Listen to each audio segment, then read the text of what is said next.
But take us through like a really positive case study that you had. Somebody coming to you with a problem. Walk us through that. What was their problem? What was the solution? Yeah, I mean, probably one of our largest and longest standing clients was really an issue of working with a network of around 30, I think at the time it was about 37 partners across Canada, across the country. And Canada and the US are similar in terms of the issues we face versus, say, Europe or Asia, where there's more density.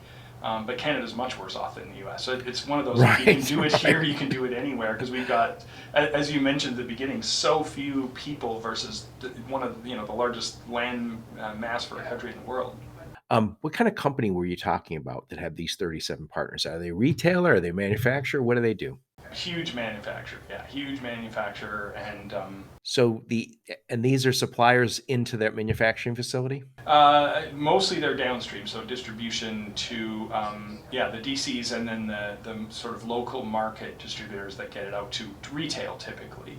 And again, because of the nature of Canada and the way it is, you're dealing with some other juggernauts, like in the middle sort of tier there, some other huge companies, some of which are manufacturers that also help distribute other products. And you're dealing with, Ned's Trucking from Thunder Bay, Ontario. That's not a real one, but but to give you an example, so you've got operations that have, 3 to 5 trucks and a 10,000 foot warehouse, all the way up to massive ones. And the issue for them was, it's that own the truck, don't want to own the trucks but want to act like we do. It was basically, how do we orchestrate this ragtag band of companies into a seamless network? Yeah, they didn't want to use 20 different systems for 37 different companies. So they said, And that's actually what they told us at the beginning. In the early days of the platform where it wasn't very mature, they were like, there's probably nothing that we can't do that you guys do right now. We just need 8 or 9 vendors and a bunch of integrations, and we don't want to do that. So now I'd say we're a lot more powerful, but the premise is the same. I mean, there's a lot of good platforms out there, and there's a lot of good software out there. I think our value prop is the sort of end-to-end management of the operation that can work as a standalone in a small SME, but can also fit in a larger network with other tech stack. right. So was the manufacturer, they were selling to these distributors or were they just, Both, because they were selling, so they're selling product to distributors in a buy-sell type relationship, and then they're reselling it, and they're also doing corporate order delivery through them. so were they responsible for the transportation costs or not? It's all, yeah, it's built in to the price.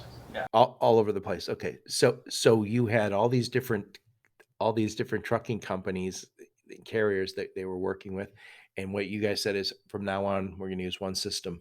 That's basically how it happened. Is that it was an endorsed solution initially, and then it became kind of an enforced solution. Once they reached a critical mass of adoption, they basically said, okay, well, you have to be on the platform. And then what's happened since then is a lot of those companies, most of them, they were using it for that one use case, and now they're using it for the whole business. Yeah. That's the middle mile. They were using it for the middle mile, and now they're using it for the final mile. Yeah, exactly. So and now we're doing the similar thing with warehouses too. With one of our brewing clients, we're sort of in there, sort of helping revamp the operation, not just from a software side, but from a process side, so that they can actually do more 3PL for. So they're a manufacturer by trade, but they're also doing 3PL work for other manufacturers, which is a bit newer to them. So yeah, I think the high level value prop and use cases is always the same, although it's completely different when the rubber meets the road, depending on who they are and what part of the chain they're in. With those DCs, so now I have one system that's managing all of it. But what about do you also get into the warehouse management and the order management? And what's the difference between warehouse management and order management? Well, the order management, when we usually get a call is when there's complexity in the capture and processing part of the order, notwithstanding what happens in the warehouse. So like, you've got operations where they're pulling in corporate orders from SAP, from other ERP platforms. They've got an order portal that is or isn't working, and then they've sometimes, especially with COVID, they've got more of a consumer level order portal for direct to customer orders like Shopify or something like that. They're selling on Amazon through some of the Amazon tools. So they've got all these methods of injecting orders. And a lot of times from the order management side, they're coming to us when they go, okay, well, we've been managing all these as separate silos, and it completely falls apart on the fulfillment side because one has sold stock the other one didn't realize was already sold, and they're not, necessarily fulfilling out of the right center. I've even had that with some of the consumer things that I bought, where I bought an item and 6 weeks later it hadn't come, and they told me I had to cancel it and reorder it because the system was locked to a particular fulfillment center and they didn't have it anymore, and they couldn't do a stock transfer from one to the other. So So they had multiple inputs to their system, and they didn't know how to manage it. So your order system was able to consolidate and put that into a process that went from order management to warehouse management to um, transportation management, in effect. yeah, exactly. And that distributor model lends itself really well to that because they'll be, sort of buy sell distributing for a number of suppliers, contract distributing for a number of suppliers. They sometimes have their own clients and they have independent farm to table, type products in the food space.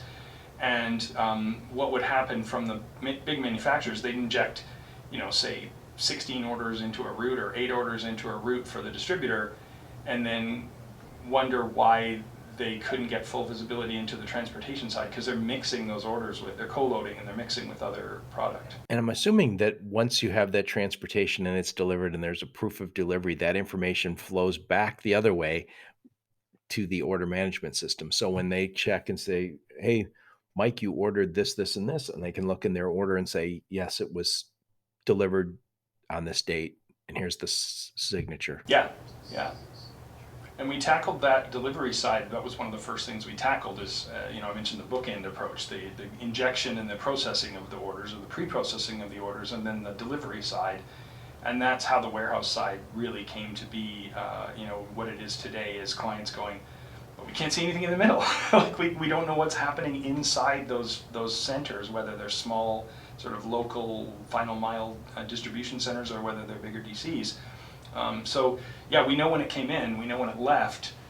What happened to it in the meantime? Is there damages? Is there out of stock? Are we sitting on too much inventory? Are we not ordering soon enough? What are those? It's getting into that sort of automated vendor managed inventory side where they're like, we don't really want to have to keep track of this stuff and send stock down to you. We'd like to sort of have you auto PO, but we'd like to have those numbers be accurate.